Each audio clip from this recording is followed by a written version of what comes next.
قبائل کا لوکیشن اور فطرت۔ بسم اللہ الرحمن الرحیم۔ پروفٹ محمد صلی اللہ علیہ وآلہ وسلم کی سیرت انسان کو اندھیرے سے روشنی تک لانے کا زندہ پیغام ہے۔ اس پیغام کو سمجھنے کے لیے اسلام سے پہلے کے عرب قبائل، ان کا علاقہ اور ان کی زندگی کو سمجھنا بہت ضروری ہے۔ جب ہم نبی کریم صلی اللہ علیہ وآلہ وسلم کی مشن کو دیکھتے ہیں، شرک سے توحید کی طرف دعوت، یہ بیک گراؤنڈ واضح کرتا ہے کہ ریگستان کی سختی، قبیلی وفاداری اور راستوں کی رواداری نے کیسے ایسا ماحول پیدا کیا جہاں سے اصلاح اور رہنمائی کا پیغام ابھر کر آیا۔ زبان کے حساب سے عرب کا معنی ہے ریگستان یا بنجر زمین، جہاں پانی اور پیڑ کم ملتے۔ تاریخ کی ابتدا سے اسی زمین اور اس کے لوگ عرب کہلائے۔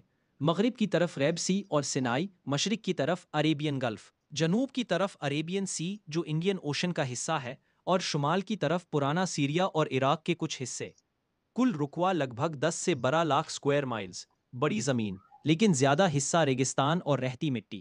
اندرونی صورتحال یہ کہ زمین ریگستانی تھی، اس لیے دور کے حملوں کے لیے داخل ہونا دشوار۔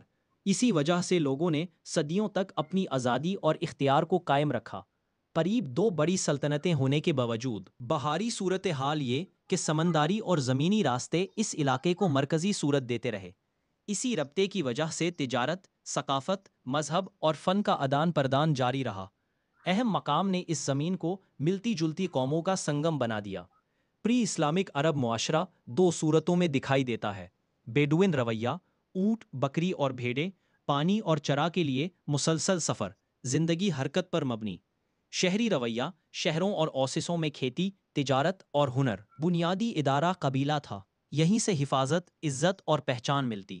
رشتہ داری مضبوط، مرد ساری نظام قائم، عزت اور بدلہ جیسی روایات موجود، ساتھ ہی بازار، قافلے اور مہمان نوازی کی روح بھی مضبوط۔ مذہبی اور ثقافتی منظر یہ کہ بت پرستی عام، کچھ لوگ حنافہ تھے جو توحید کی طرف مائل، اور کچھ مقامات پر یہودی اور نصرانی جماعتیں بھی پائی جاتی تھیں۔ شاعری، زبانی روایات اور میلہ بازار جیسے سوق اکاز نے زبان اور ثقافت کو ابھارا۔ یہی پس منظر تھا جہاں سے نبی کریم صلی اللہ علیہ وآلہ وسلم کا پیغام ابھرا، شرک سے توحید، ظلم سے انصاف اور جہالت سے علم کی طرف۔ پس منظر کو سمجھ کر ہی پیغام کی گہرائی محسوس ہوتی ہے۔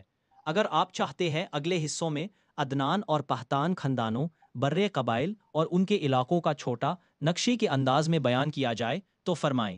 اسی لہجے میں آگے کے حصوں کو بھی ترتیب دیا جائے گا۔